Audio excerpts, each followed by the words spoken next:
What is up, everyone? OG over here from PlayerEssence, and welcome to the PE Nintendo Switch and gaming news video. Today, already a bunch of great information, but we've got more for you guys. Attack on Titan 2 for the Nintendo Switch, media create sales, and Super Mario Odyssey delivering that goodness. Let's go ahead and get right into it. So Famitsu has posted 4 brand new screenshots of Attack on Titan 2 for the Nintendo Switch, PS4, Xbox One, and PC. So check these out. These are pretty nice looking. It looks every bit as good as the first game, if not better. And of course, we don't know where these screenshots are coming from, though. That's the only thing. I would guess that it's the PS4 version, because that's probably the lead version in Japan, just like the PS4 version was the lead version as far as the last game in the series. But yeah, we don't necessarily know 100% exactly what system it was captured on. Heck, it could be the PC version for all we do know. Now, something to note with this game here, guys, that it's coming to the PS Vita in Japan, and the Xbox One version isn't releasing in Japan. Over here in the States, we're going to get the PS4, Xbox One, PC, and Nintendo Switch versions of the game. So I do think that depending on where you live, obviously it's going to be a little bit different, but overall people are going to get the same experience across the board, with the added benefit of the Nintendo Switch version being able to be played portable just like the PS Vita version, but also have better quality visuals and be able to hook up to the TV like the PS4, Xbox One versions as well. So I'm really excited for this game. I've already talked about it a number of times. I've been getting into the Attack on Titan anime, so I'm definitely looking forward to watching the series more, but also playing Attack on Titan 2. This was one of my favorite PlayStation 4 games as far as the first Attack on Titan game. It's really fun and innovative. Like, I haven't played any type of combat with like jet boosting packs and swords like this game. It is really a unique mix, and I can only imagine, I can't fathom to imagine how hard it was to create this battle system for this game and actually make it work with the controls. Considering what you're doing in Attack on Titan, it's a lot harder than just saying like a simple action game on the ground or like a shooting game. This is something completely different. So even if you're not into the Attack on Titan anime, you might want to just check out the game and play, because it is that fun, and the concept is amazing. Like, when you look at the characters, when you look at the combat, everything in there just makes sense. You've seen jetpacks, you've seen swords. All they're doing is combining that and then slashing down huge titans. So even if you're not a fan of the anime or you haven't watched it, you could probably still get some enjoyment out of this game, just like I did back when I played it on the PlayStation 4. So what do you guys think about these brand new screenshots for Attack on Titan 2 in addition to the game as well? Let me know in the comment section below. Alright, and getting into the next article here. Japanese media create sales are in. These are the sales from October 2nd, 2017 through October 8th, 2017. And remember, these do not include any data for the Super Nintendo Mini or the Super Famicom Mini in Japan. I already have another video talking about that, so you guys have already watched it, or you guys will be seeing that very soon. But yes, it did sell over, I think, 360,000 units in Japan. But like I said, I do have another video talking about that. But let's get into this one here. So Mario and Luigi Superstar Saga plus Bowser's Minions sold 25,788 units during its first week of release in Japan. The latest media create sales numbers revealed. Also new this week, the PlayStation 4 version of Dragon's Dogma Dark Horizon launched at 11,666 units sold. Sniper Ghost Warrior 3, which is published by Ubisoft in Japan, sold 10,825 units on the PlayStation 4. And Compile Heart's latest dungeon RPG, Tokyo Clampool, launched at 5,197 units. On the hardware front, the Nintendo Switch continues to chart really high with an additional 38,204 units sold this past week. The 3DS family of systems sold 21,051 units, and the PlayStation 4 sold 22,549 units. So Nintendo, as far as number 1 and number 2 spots in top of hardware, and of course software, they were the top few spots as well. So let's get into some of these charts here. Like they talked about, I'm only going to go over some of the key titles that I'm pretty sure you guys want to hear about. So Mario and Luigi Superstar Saga plus Bowser's Minions, not necessarily as high maybe as Nintendo thought. We still need to see the shipment numbers on those, but it did sell 25,788 units, taking the top spot. So at number 2, Splatoon 2 is the evergreen of evergreens. evergreen titles. It is the definition of that in Japan, selling another 22,338 units for a grand total of 1,212,901 units, not including digital. Then at number 3, Mario Kart 8 Deluxe actually improved upon its spot from last week, and it sold 13,392 units, which is evergreen as well in Japan. Now moving down just a little bit at number 6, Pokken Tournament DX is holding strong with another 11,831 units, and it's getting very close to the 100,000 unit mark there with 88,768 units.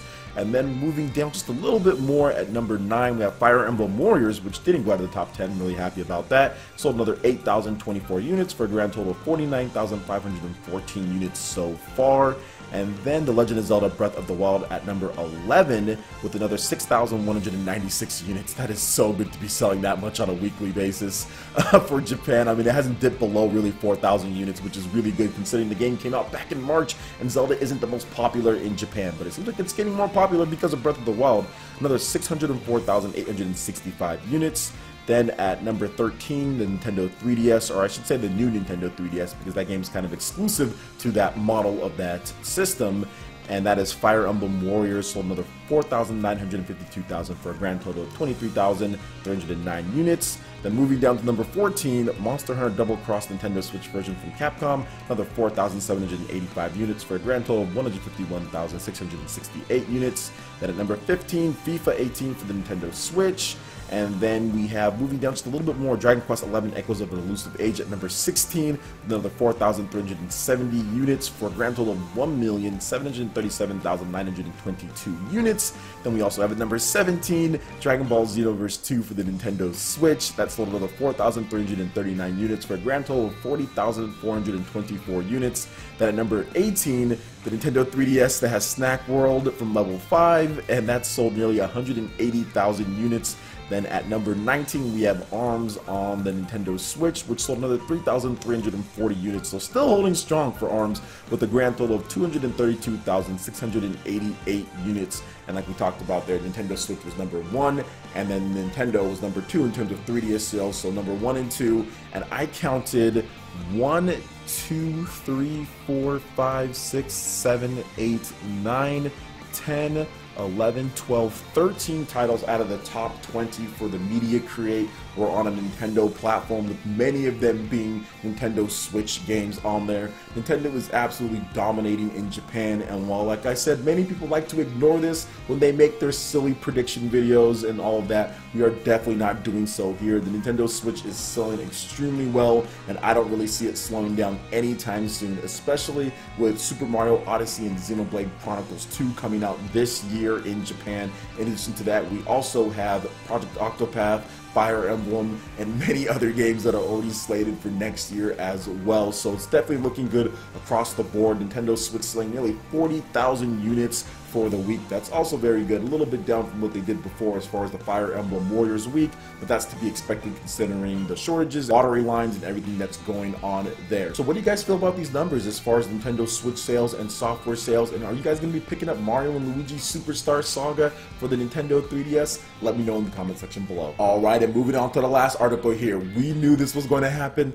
I knew this was going to happen, and you know what? It's happening. So Super Mario Odyssey receives its first review in Edge, and it's awarded with that perfect score, 10 out of 10, just like The Legend of Zelda Breath of the Wild back in March. So shout outs, yo Edge, putting up that fire when it comes to those reviews. So this month's issue of Edge was originally supposed to be with subscribers at this point. However, the magazine was delayed to accommodate an exclusive embargo. Subscribers will have the issue tomorrow, but we're hearing that it's already showing up in stores, and Super Mario Odyssey is apparently on the cover. We don't have any images just yet, but Mario is shown in, while a tuxedo, but more importantly, Edge appears to have the very first review of the game. What we do know at the moment is that Edge awarded Super Mario Odyssey with a perfect 10. This image is from the magazine that was snapped, and you know what? There's almost as many moons as The Legend of Zelda Breath of the Wild. As far as the Korok seeds, yeah, Moon's Korok seeds, there's almost as many. That's what some people are saying. So that is a lot. I knew that they said there's going to be like 600 plus. I think Nintendo's already talked about that. But yeah, collectibles, Mario, nothing new here, guys. This is something that we know that Nintendo's going to put into a Mario game. We've been collecting stuff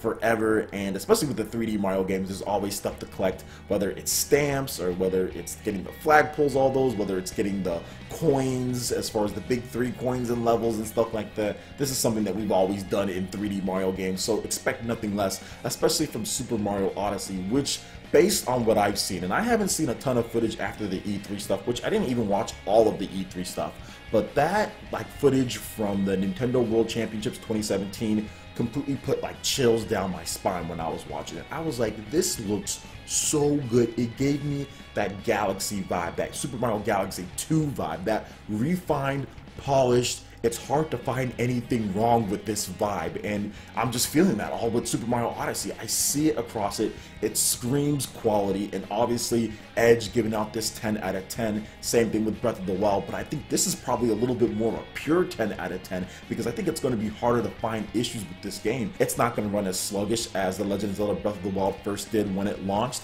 It's going to be a lot smoother experience at 900p 60 frames per second. It's obviously Mario, so it's less complex than what Zelda is doing in terms of the combat and things like that, but at the same time it can be somewhat more complex since you can possess different items and you can use those to solve puzzles and get through levels. There are a lot of great things about this game. I cannot stress enough how excited I am and how much this is going to sell. We talked about it a little bit on my podcast, or not my podcast, but my live stream the other day where we were playing Mario Kart 8 Deluxe and we were guessing how much it was going to sell. And I'll have another video on that, but you know what? I think at this point, especially with these reviews rolling in at 10 out of 10, I think we're going to see 3 million units plus first week of sales. It can honestly reach that high considering how hyped and how good this game looks. You guys saw that brand new advert with the live action dancing and the singing from Pauline. So yeah, a lot of people are going to be hyped about this. That was amazing marketing by Nintendo, and the game is going to be very good. So let me know what you guys think about this perfect 10 out of 10 score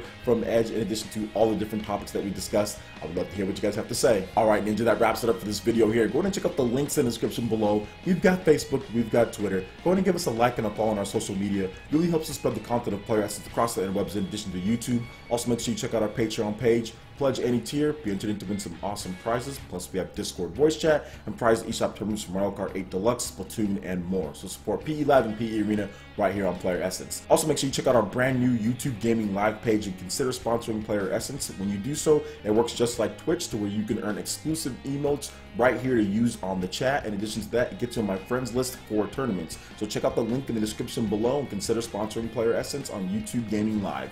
Also make sure you hit that like button if you did like this video. Lets me know you guys want more content like this going forward in the future. And subscribe to PlayerEssence for the latest Japanese, RPG, and Nintendo gaming news. Thank you so much for watching, and we'll catch you Ninja for the next video. Peace.